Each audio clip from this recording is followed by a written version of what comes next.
Hello ডেভিয়ার্স, welcome to Techbill. আর আজকে আমরা কথা বলতেছি 30,000 টাকার মধ্যে একটা পিসি বিল্ডের ভিডিও নিয়ে। তাই বেশি কথা না বলে ভিডিও স্টার্ট করা যাক।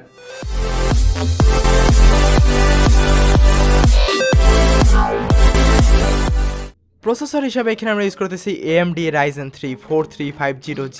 এটা একটা 4 কোর 8 থ্রেডসের প্রসেসর। এর বেস ক্লক স্পিড হলো 3.8 GHz আর বুস্ট অবস্থায় এটা 4 GHz পর্যন্ত যাইতে পারে। আর এতে থাকা ভেগা গ্রাফিক্স আমাদের এই বাজেটের মধ্যে যথেষ্ট ভালো ভিডিও এডিটিং আর গেমিং এর পারফরমেন্স দিতে সক্ষম। মাদারবোর্ড হিসাবে এখানে আমরা ইউজ করতেছি Gigabyte V450M S2H V2।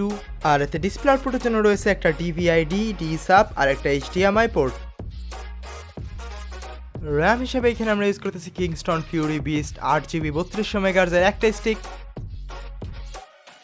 Storage হিসাবে এখানে আমরা ইউজ করতেছি HP EX900 120GB এর একটা NVMe M.2। এর রিড স্পিড হলো 1900 Mbps এবং রাইট স্পিড হলো 650 Mbps।